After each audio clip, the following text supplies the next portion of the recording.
Hi everyone, how's everyone? Good, good, really good.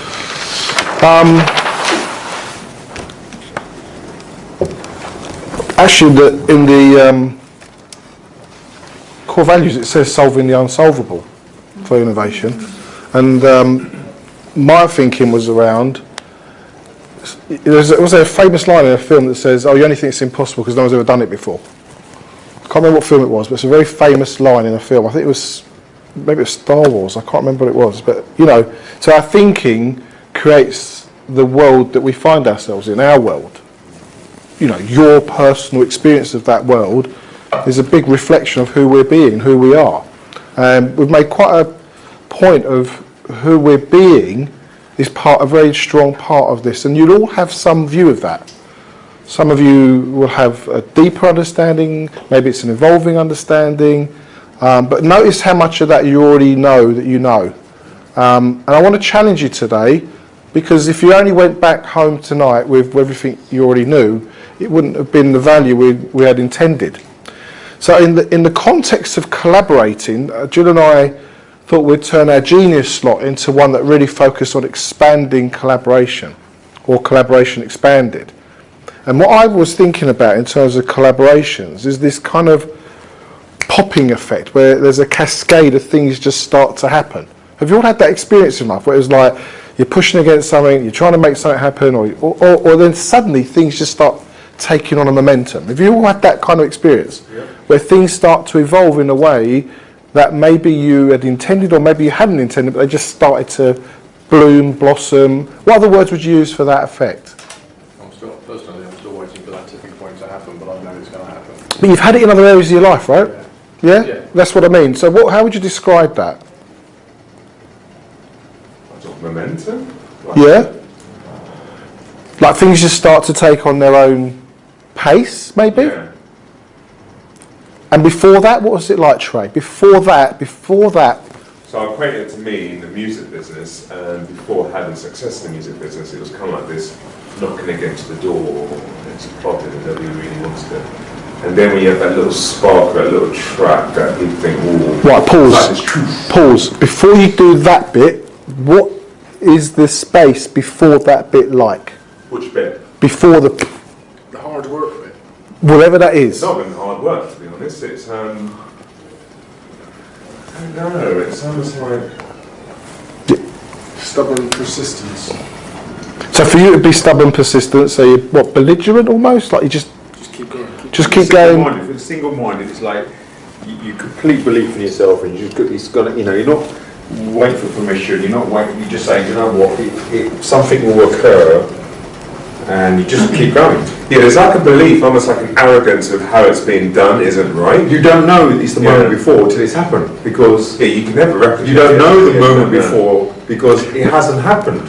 When you Once it's happened, that's that's that moment. moment. that's the bit I'm talking about. You don't know that moment until it's happened because But you have had it. Yeah. So It's normally hindsight that has you see it. yeah. If you try to get me to explain it, I don't know. I wish I could. it's like joining the dots from the front. You can't join the dots from the But front. I'm not asking you to join them from the front. Listen to what I'm saying. Before it's happened in the past, that space. I want to dig into that space. So here we are. We're on a mission. We're on a passion. We want to, you know, we're out there to make something happen. You've all got an experience of that right now, right? You just said you're waiting for it to tip. But I'm not talking about I that. tell you what it feels like. It feels right. It feels right. To me, it feels right. It's just because there's no resistance in me. It's just like it's like an empty space of fluidly nice, no resistance. And then And then it pops. yeah, And that's been your authentic experience of that, Paige. I've had it. I've noticed it in many other ways that I've seen that you've been through the last 6 years. Go on. No, I'm just, I'm saying when it's not like that. Because when it's in flow and you're great, Maybe that's what I feel Is that- as it's happening. right, Maybe that's what it feels like as it's happening, as opposed to the moment before. Okay. The moment before, it's just horrible. yeah, well that's the bit I'm asking It's just about. like- it's So- like disgusting. It's horrible. It's like pain. It's no anesthetic. It's everything. That's the bit. That's the bit I wanted to drill into. It's a drill, it's everything. She's not listening, she's still no anaesthetics, drilling, stop it, no, we don't. Yeah, it's almost like you're it's like cycling uphill on the bike, isn't it? Doing it the other horrible side of it is all momentum. And I think there's a certain level of complaint in that. There's a level of, go on, Paige, what are you getting? When it's really good, you think actually the thought of what I had before was worse than actually it was. And when it was really good, when you look back, actually, most of the pain I thought I was in, I made it up. That's in hindsight, though. Yeah, in hindsight. Right. Okay. Can I just say it again Stick there. just stick in that moment for now. I want to get the complaints and this. So this is an image I draw for a lot of clients when I work with them. I say, there's you, and this process is going to draw out those bits where you're pushing against something that you're not gone through yet. All right? So I don't really understand what you're trying to get at with this, where you own point. That's all right. That's okay. That's okay. So think about something you're very passionate about, you want to achieve, and before any sense of achievement, momentum, there's the bit you're pushing up against. It's a form of desperation. Ah, right. So in that there's desperation, you said like drilling. I think the word complaint's wrong. I don't Because quite you don't sure say where the word complaint complaint about comes it. from. You don't? Oh, really? No, I know. It's a bit I'm more suspecting. resistance. Yeah. I'm suspecting the not complaint. Yeah. I'm suspecting the complaint in this situation is, why isn't it there yet? I'm not happy this isn't happening yet. That sort of complaint. Could be. It's It could. not a negative thing, it's a positive challenge. Otherwise you just give up. Oh yeah, I got it, David. In the space of empowered discussion it is, but when you're going through it, think about the things that you've gone through in the last 12 months that haven't had you operate like, oh, that's just a complaint, I'm going to get through it, and all empowered. It's like when you're in the thick of it. You feel like it's just about you, everything's, you can't see the big picture, you can't see perspective, you feel a victim, you feel like no one gets it. Yeah,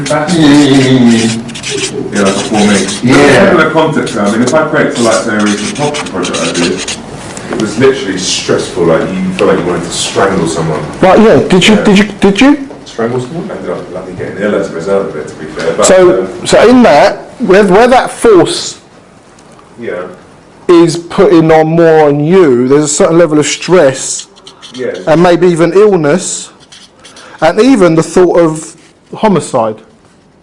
at an extreme. Yeah. Oh, yeah. Yeah. Metaphorically Just speaking. yes, of course, because Strangling a chicken we don't. or pigeon or something. Strangling a pigeon. Poor pigeon. Yeah, poor pigeon. No one's going to pigeon. Right, is it? There are only two letters in the room, or is there anyone else a bit like that? Is this what you meant by being more rude? I don't know, yeah. Let's find out if it's headed to both. What about when we look at the world? I mean, one of the things that Jill, we've identified, when I say Jill, we've identified in the paradigm out there is one of fear, scarcity and competition. This idea that we're all competing, there isn't enough. We're predicated with fear in our society. Highly tuned to fear. Who here has been recently stopped by a policeman? You thought, oh wow, great, I'm going to get some advice about how I'm driving. Did you think that? Not recently, but I've had it happen. Do you know what I mean though, right? It's not nice. Okay, who got a parking ticket recently and you opened it up? What was that like? Did you go, oh great, I've obviously put the car... And I looked at him and I went, really? And he went, because he was putting it on. I said, you know, it's those 2 hours that you can do. So technically, I was there for 2 hours 45, but he only clocked it at half an hour into it. So I was still over. I said, oh, you're only 10 minutes over. He said, but I've given you 15 minutes. I said, we might have thought, no, you've given me half. You don't know about the other half hour because you haven't turned up. So part of me was like, well, I sort of deserve it, right? Because, you know, and I couldn't make him wrong. Because the rules there. Fair cop, Gav. Fair cop.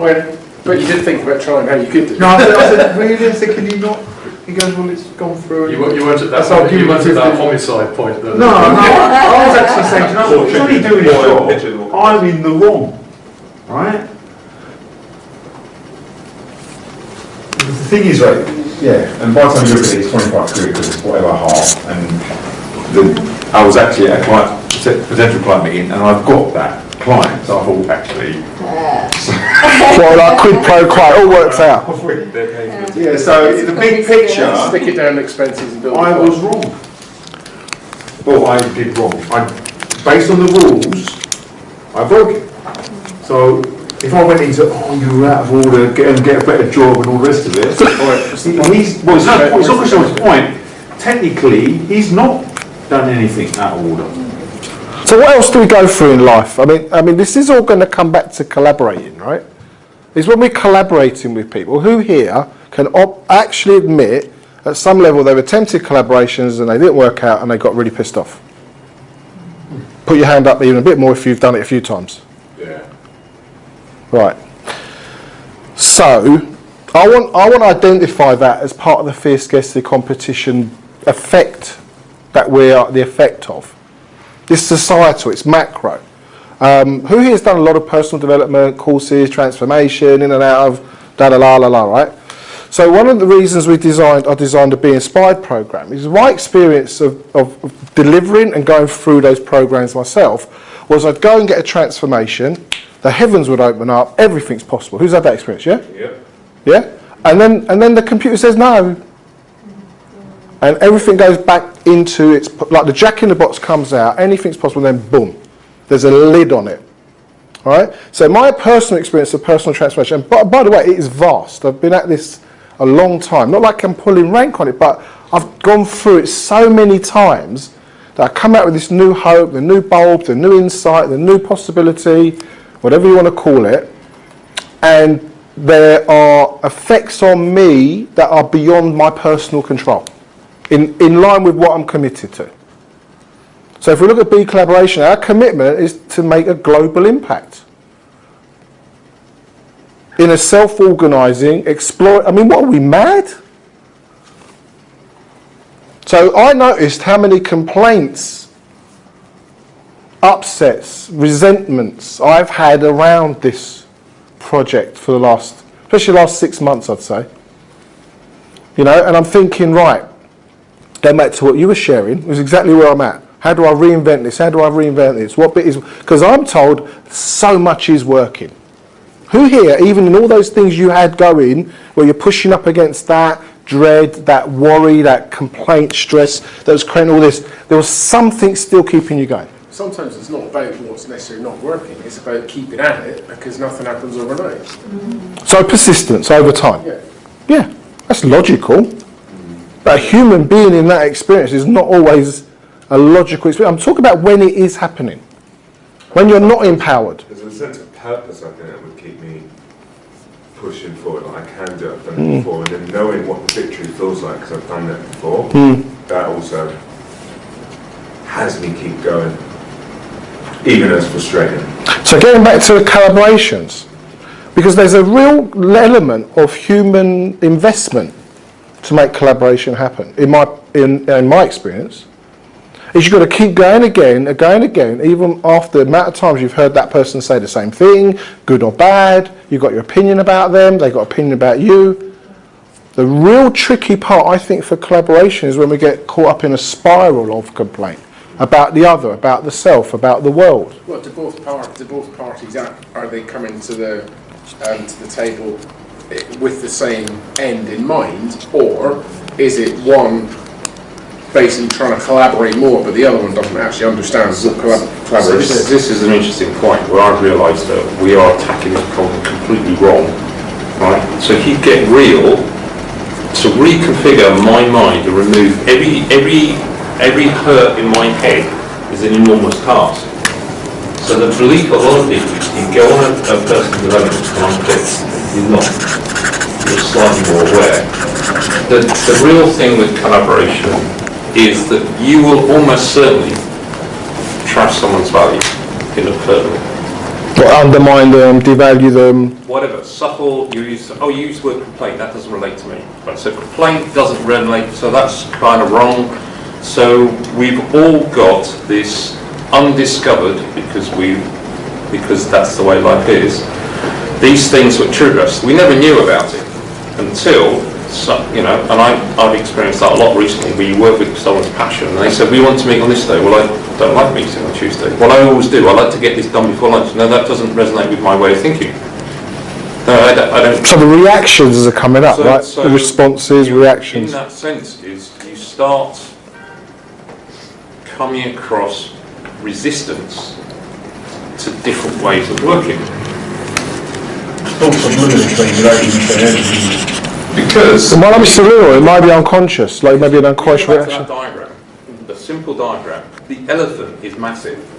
That's everything, every pan, anything we've ever seen, everything we've triggered, we will come onto that pain thing. And at certain moments' notice, someone will trigger something in me that I thought I never realised. Right. Brilliant. So I want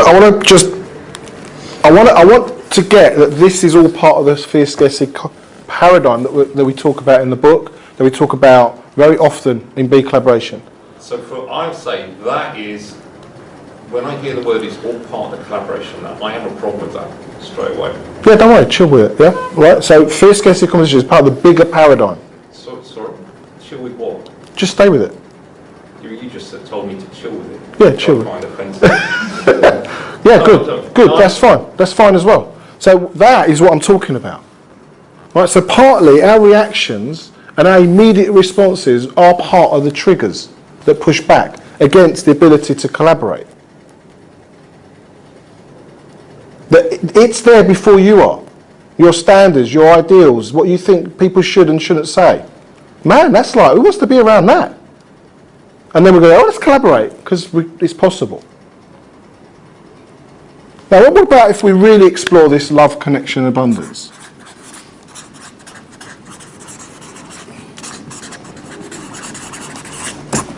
In the world of love, connection, abundance, I think this stuff becomes the gold.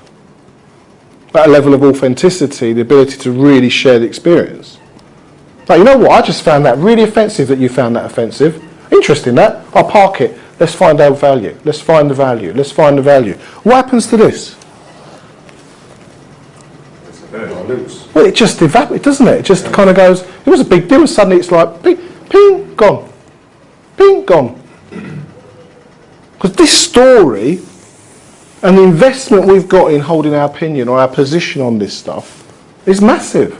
It's beyond your, I would say, it's beyond your identity. I'm asserting as something to consider, it's almost societal. We would rather be right or make something wrong than we would in what's possible. It validates a position of many people. Yeah. It validates a position just you saying something that you believe is right. Generally. Yeah. What did you say earlier on? You said, can you tell me more about that? Was it you that said it? Yeah, you said it. Well, can you tell me a bit more about it? Like, I just noticed that didn't make sense to me. Or I just noticed that that triggered me. Or I just noticed that I just thought, what a load of BS. But hold on. It comes back to what Dave was saying about changing the words of your impossible problem instantly changes the way you look at that problem. Right. Simply by changing the words. Do you think in the societal values of fear, scarcity, competition, we've been programmed, conditioned, empowered to collaborate? No, we haven't. I'm saying we're bumping up against something that's beyond just our human personal experience. It's not just personal. It's not like, oh, I should try harder and work longer. That's personal. I'm saying this is macro. Going back to the years of transformation, my experience has been, you go to have the transformation, you have a breakthrough, you come back out, what's out there? What's out there? People don't let you out in traffic, people don't give way, we're all scuppering for survival. You know, in this model here, this is all about survival. Sometimes it's survival of the story. Because on some level, if you didn't have all this pain and crap to deal with, who would you be? If you really could transcend it. And I know this is not a comfortable conversation. But I'm asking more of you. I'm asking you to listen beyond just the level of you as an identity having an experience of what I'm sharing. That you, as a sentient being or a sovereign being, part of the species, in love, connection, and abundance, what could be created in the world of collaboration? What would that look like? If I gave up my pettiness and my mate wrong self-judgment. What did you say earlier on? Like pain, like having the drill in my tooth, stress, illness, feeling like killing people, feeling like a victim. Because you're getting something out of that, otherwise it won't be there. Now I know you know that cognitively. I know you do. Smart cookies in this room. But what if that got to a point where it just dissipated? And there was flow. You know, smiles, inspired. Not waiting for the result, not waiting for that to come together. But actually, that's a function, that's my commitment. In the world of collaboration, I want to be known for what things happening around me. I haven't felt like that for a little while, personally. I've been doing some of this. Stuck in my complaints and invalidations, make wrong, myself, them, you. Maybe not you so much, not these days. It's me. It's not you, it's me. Yeah, you're right. So I'm going to ask you, I'm inviting you to notice what's there in your reactions and be responsible for them. So when collaborations start happening, or they don't happen at the rate or the pace or what you'd expected, is notice how much of that is self-generated, but how much of that is created by this. And it's not where we look normally. It's something we do a lot more in Be Inspired. We look at the macro. We look at a bank account. We look at what other people are driving. We look at what they're wearing. We look at their lifestyle. It's all going on so fast. And it can make you feel like things aren't happening. Like, you think when the tipping point comes that you'll be happy. No, you won't. Because you have a whole host of new challenges. That's the experience that when you get to it, you think you get what you aim for, and you think, oh, is that it? Or it's not as actually there is more. It's not what I thought the juice was going to taste like. It's not as sweet as I thought, because actually I didn't consider that thing or the evolution of the next part of the project. Well, think about it. Below the line, you've still got all this stuff. When you get through this line, there's another line. I mean, we've got a hit. You've had a hit. I don't know too much. Paige showed me earlier. But then after that, then it's like, do it again. Yeah, or not. exactly. And then suddenly that hit record becomes a new one, isn't it? It's like, well, where's the next one? Yeah, where's the next one? When you get to the top and it's like, that's it. Yeah. Well, yeah. Well, that's one of the things they call paradise syndrome, or like bugs in paradise, you know. Get to the top and then what? But if we can create that experience, like, you know, you create and generate that because of who you say you are, separate to this, wow. That's what I think is really interesting. So I think I now understand where I don't understand what you're talking about, because essentially all my life objectives have nothing to do with what I've set up there. So I realised that I want a beautiful day every day. So every time someone pisses me off, I reflect and it becomes my impossible problem. But I never share that with anyone because it's my problem to solve. Because I want to come back in and work with that person, but I know what that person has done when I go to a class or a workshop. He's just exposed some unknown work that if I'm going to collaborate with that person, I can't walk away, but it's my personal trigger to unravel. So the more you do that, and the more skillful you do that, you can walk into any collaboration. I can tread on any toes. I can take up bigger collaborations, knowing that as a way I engage fully. And then as soon as this stuff happens, then I can withdraw, take responsibility, reconfigure my mind and come back in, because it's everything to do with my own personal inner peace and nothing to do with any external projects going on. I would like you to hold that thought. I think I'm done, aren't I? Yeah, and I'm inviting you to say it's actually totally opposite to that. Just as a perspective. I'm saying a lot of it is macro. You think you're having a personal experience, but actually a huge amount of it is highly conditioned. Our responses, our reactions, we'd like to think they're our own. I'm saying a whole lot of it is created by this fear, scarcity and competition paradigm. For the purpose of this. Like, you're at the effect of something that actually isn't even personal to you. That's not how I see it. No, I understand. Because as I see it in terms of the love, connection and abundance which I want, which is an internal feeling, if something externally has moved me away from that, it's within my control to move me back to that internal state. I don't have to follow a macro way. I just have to follow my own personal journey to get back to an internal state. Yeah, and that's an interesting thought. And I say that's a very self-propelled view. They're not a collective experience. But surely that's a self-propelled view in that direction. Yeah, but an individual view. Is that not more of a constructive way forward to get there? No, not for the purpose of this talk. I mean, I could give that talk 1,000 times. I don't give this one very often. So what are you trying to get at with where you're going? Because obviously not. Yeah. Yeah, so our experience as a human being isn't actually personal to us. There's a huge amount of that being influenced and conditioned by the world around us, not just by our own personal experience. Our money system, our education system, our media, our government. You don't think that the stuff that's going on with Brexit isn't affecting us at a level? You don't? Wow. Well, I'm only speaking for me. Yeah, I got it. But you may, on the way home, you may go, wow, I didn't even think of that like that. There's a whole load of macro stuff going on that is like gravity around us.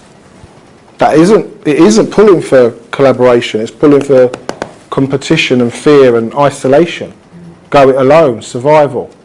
How are you going to collaborate when you're operating, when that is invisible to you? That's what I'm saying. And it may leave you with something to go away and think about, which is what I had intended. This is just about creating awareness of what. Yeah, it's only an answer. This is sharing an idea that the macro stuff in our society is actually working against collaboration. Are you being provocative by any chance? No, I don't think I'm being provocative, but it may be provocative for you. No, I'm not saying. Yeah. You're basically saying it's driven by divide and conquer, aren't you? Well, that's one methodology, yeah. There's others, loads. I completely agree. I mean, society is structured so that most people will not really follow their heart and their dreams. They'll Follow their hair. Yeah, but society needs that, isn't it? I mean, not everyone's going to be the 1%, so it needs people. I mean, otherwise, what you're doing in schools, and personal development would be taught in schools. I think that stuff you get taught in schools is nonsense. Right. The system isn't. I know history, don't get me wrong, but what does Henry VIII's wife's got to do with me and my mortgages and Well, China? The musical. yeah, don't start on But I would musicals. say a lot of what I learned, I'd love to learn about money in school. I'd love to learn about personal development, like what you're talking about, how to deal with my own anger, rather than it be an external thing for someone else to make me happy. I can create it for myself. Rather I than can who I be. therapy situation. Yeah, that's the As we go best day thing. to day, you know, normal lives, we wake up, we have breakfast, we do our thing, we've got our goals and values, I get all that, right? And it does work, but if we sit and think that the macro stuff doesn't have an impact, Oh, it it's does. diluted to the extreme. I think To Brexit the does extreme. yeah. Well, I mean, Because that's exactly what they want to think. That's why you just got people just going along. well, let me give you one example. Look how much pop music has changed in the last 30, 40 years, 50 years. I mean, some of these messages, you may not be aware of it, but I notice it because I've got younger children. Who's got younger children? And you look at messages in pop. Now, this is just one area. I could pick another 40, 50. Yeah, I completely agree with Yeah, that. the conversation and pressure on children to get grades and get into university, and we know as more grown-ups that they're coming out of university and they really don't have anything. So do you not think it's possible then, so I'm getting a gist from you, that you don't think it's possible for an individual to disconnect from that? No, I'm actually, coming at the same. It's possible. yeah, I'm not saying that at all. That's what you mean. Because Yeah, what well- I'm saying, an interesting challenge. Am I connected? Maybe in some way, probably more than I think. But I've chosen to disconnect. I don't watch the TV much. I always have a mantra. It's either drama or dreams. There's loads of stuff that occupy me 100% every day. David, can I interrupt you? This is all about you. I'm not talking about you. Personally, you are at the effect of the macro. You said to me, I want you to take something away from this. Yeah. So I take it down to me personally. Yes, So but I the personally experience is not necessarily a No. personal one. But you are asking me to take something away, and I'm trying to get an understanding of what I need to take away from here. Yeah. So I'm having a dialogue with you about that, and you're saying don't take it personally. Yeah, Okay. yeah. Think about it as, what about us as a society, as a community within BeCollaboration? Then how does it look? That's what I'm saying. because we don't think that way. We think about it in our own personal micro experience. I'm asking, think about it as a societal effect. See what you... I'm all right, Jack. I'm aware enough to sort out not to watch that and just engage in that. I'm all right, Jack. So if the world's all right, I'll just contribute when I can, as opposed to actually, I see it, the more awareness I have, it's my duty now to create something that the world starts to step into it, as opposed to say, like, I'm okay.